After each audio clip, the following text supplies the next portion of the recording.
Summary of How Proust Can Change Your Life. Not a Novel. By Alain de Botton. How to Love Life Today. In 1922, L'Intransigeant, a Parisian newspaper famous for gossip, posed this hypothetical question to its contributors. A scientist in America announces that a huge cataclysm will soon strike the world, causing hundreds of millions of people to die. What effect would this dramatic event have on people? How would it change your life?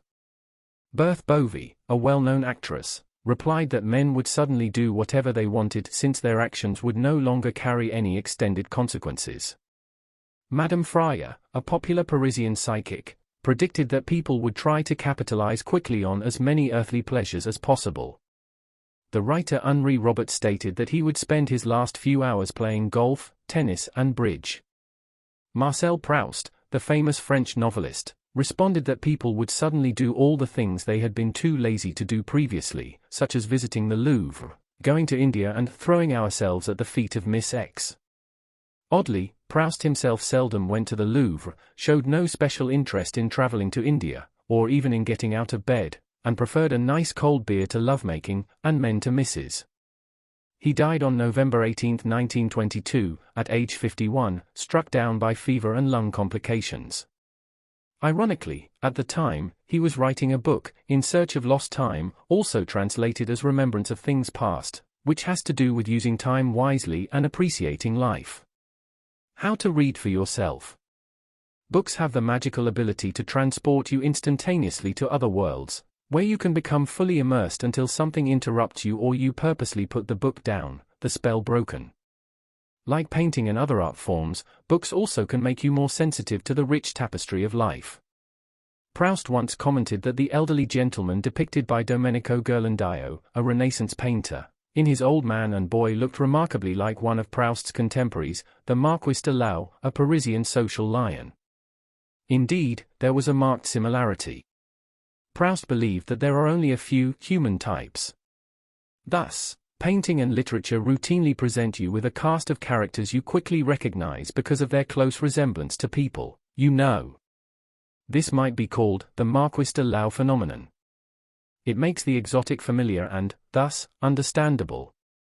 Additionally, literature reminds people of the essential conventionality of human life, enabling readers to identify with a book's characters, no matter how foreign they may initially appear. Literature teaches you about the vagaries and the intricacies of the human heart. It enables you to understand people, their actions and their attitudes, as well as your emotional reactions to them, and what they think and do. Inevitably, through reading books, you become wiser, smarter, and savvier. How to take your time. Proust's literary masterpiece is gigantic. Even its sentences are incredibly lengthy. The longest, if formatted into one line of standard-sized text, would extend more than 13 feet, about 4 meters. Proust's initial group of readers criticized him for extreme verbosity. As a result, he had to publish the novel himself to eventual acclaim. He always used a lot of words when he wrote because he saw entire worlds in the most mundane of activities. He would read the newspaper with extreme care, always looking between the lines of each story to discover universal truths. When Proust's acquaintance, Henri van Blarenburg, killed his own mother, the local newspaper treated the story in a few short paragraphs. Proust expanded this into a 5-page, elegiac article that elevated the incident to something akin to Greek tragedy. As an artist, Proust understood that all human experience, no matter how seemingly trite, is infinitely rich in its universal implications. Conversely, his ability to see beyond the immediate reveals what people lose when they pin down or abbreviate human experience to its most obvious, boring details. Proust believed that great works of art are great because of the artist's treatment, not their subject matter.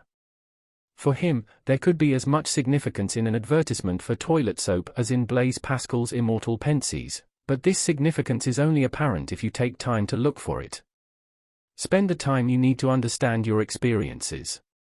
See a 4-inch newspaper story as the tip of a tragic or comic novel. Proust derided the self-satisfaction felt by busy men, however idiotic their business, at not having time to do what you are doing. Avoid common, boneheaded mistakes. Never rush. Take time to comprehend and appreciate life. How to suffer successfully.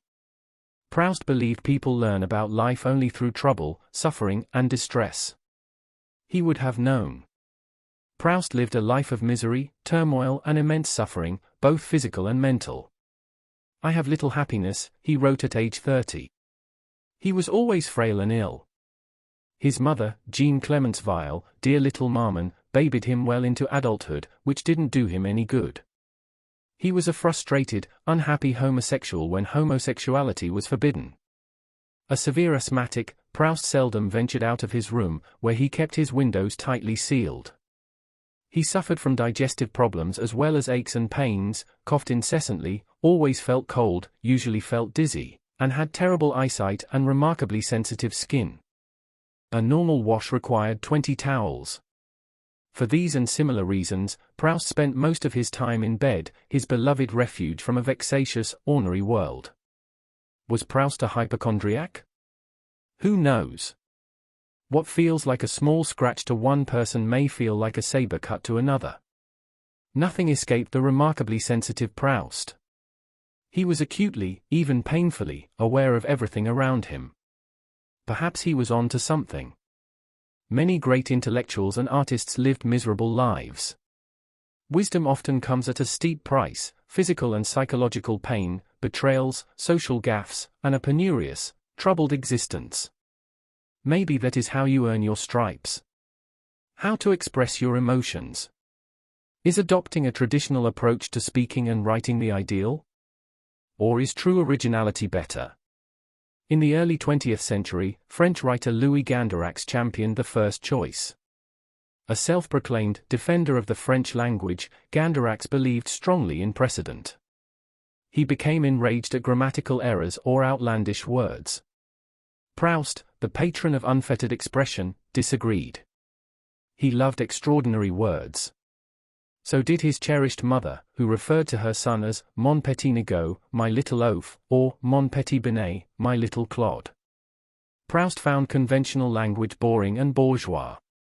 He insisted on using the exact noun or verb, or 1,000-word sentences, to describe something perfectly. To do otherwise, he said, meant being, on the outside of our impressions, superficial and false.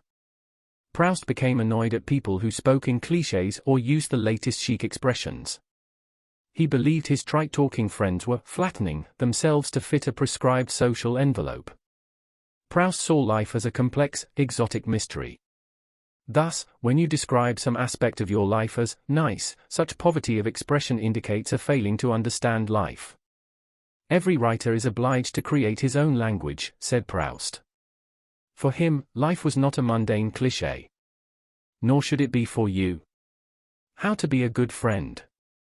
Proust's friends considered him the greatest friend imaginable. They described him as generous, munificent, and modest. They noted that he always selflessly exhibited an intense interest in others and was a brilliant conversationalist. After Proust's death, some of his friends wrote books about their friendship, including My Friend Marcel Proust, by Maurice Duplay, and My Friendship with Marcel Proust, by Fernand Gregg. It seems odd, then, that for Proust, time spent with a friend was lost, conversation was a digression that gives us nothing worth acquiring, and friendship was shallow and superficial. He saw friendship as an artificially contrived construct. Indeed, for this insightful, astute man, apparently it had to be that way. He saw people too realistically, and all men and women, even the best, are deeply flawed. A kind, generous woman may also be shallow and untalented. A brave, hardy man may also be petty, mean, and dirty. No friendship can survive withering honesty, so Proust censored himself and his brilliant wit when he was around others. He so effusively complimented his friends that they created among themselves the verb to Proustify, connoting an overly conscious style of geniality. But there was more to Proust's actions than a desire not to hurt people's feelings. He had an extremely poor opinion of himself, so always tried to endear himself to others. The best way to do this, he believed, was to focus the conversation on others, on their ideas, accomplishments, and interests. He never failed to do so, always with stunning success.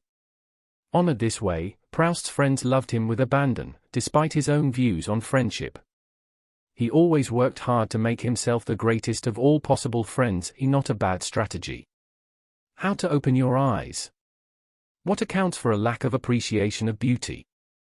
Perhaps it has to do with stereotypical, force-fed notions of what is beautiful and what is ordinary. For many, beauty requires regal settings, rich appointments, plush tapestries, and luxurious possessions. But don't the simple things in life have beauty? Consider the paintings of Jean-Baptiste Chardin, whose art depicted ordinary people doing routine things: a woman returning from the market, a mother instructing her daughter, a boy playing cards. They also showed mundane items: fruit, bread, meat, coffeepots, jugs, and kitchen utensils. Yet, Chardin's paintings are evocative, beguiling and beautiful. That is why the Louvre administrators hung his paintings. Chardin discovered the beauty of simple things. Proust called his paintings this great art of nature. For these two great artists, beauty exists everywhere and in everything. It is there, waiting for you. All you need to do is open your eyes. How to be happy in love? Is it possible to remain contented with anything that is always present? Proust said it is not easy. The telephone was invented in 1876. By 1900, 30,000 people in France had telephones, including Proust. He called the phone a supernatural instrument and was perturbed that in less than 30 years, people already took it for granted. We are children who play with divine forces without shuddering before their mystery, Proust wrote. So how long does it take for typical people to wear out their welcome? For Proust's main character, about 15 minutes. In a short quarter hour the novel's narrator already becomes bored with the lovely Gilbert, someone he had longed to become close to as a boy. As creatures of habit, people quickly get tired of the overly familiar, but what seems familiar often is not. For example, how well do you truly know your partner? His or her constant physical presence may lull you into assuming a fake sense of familiarity. Maybe it's time to take a closer look. What you will see could surprise you. Along this line, Proust believed that the best way to bring passion back into any long-term relationship is with the threat of infidelity. Never discount the power of jealousy. How to put books down. Proust loved great books. In particular, he loved the writing of John Ruskin, a noted art critic. After reading Ruskin as a young man, Proust became much more sensitized to the beauty of the world, both natural and man-made. Thanks to Ruskin, Proust became aware of valuable experiences that, through inattention, he previously had neglected. He became so enamored of the English art critic that he stopped working on his novel to study Ruskin with such energy and purpose, that his mother hoped he would give up novel writing for good. She wanted him to become Professor Proust. But it was not to be. While at home with books, Proust was also acutely aware of their limitations. He acknowledged that authors open new worlds of experience for readers, which he felt ultimately lead to valuable new self-awareness. Books, he wrote, provide the best way of coming to be aware of what one feels oneself. But books only open doors that authors choose to open. And therein lies the problem. An author can help you understand the world and your feelings about it. But since the author is not you, he or she cannot define everything you consider important. This is your task alone. For Proust, reading provides magic keys that open those dwelling places deep within us. But these are places you must navigate only by the intimate progress of your own thought. At some point, you must be willing to set aside even the most illuminating of books, and think about things yourself.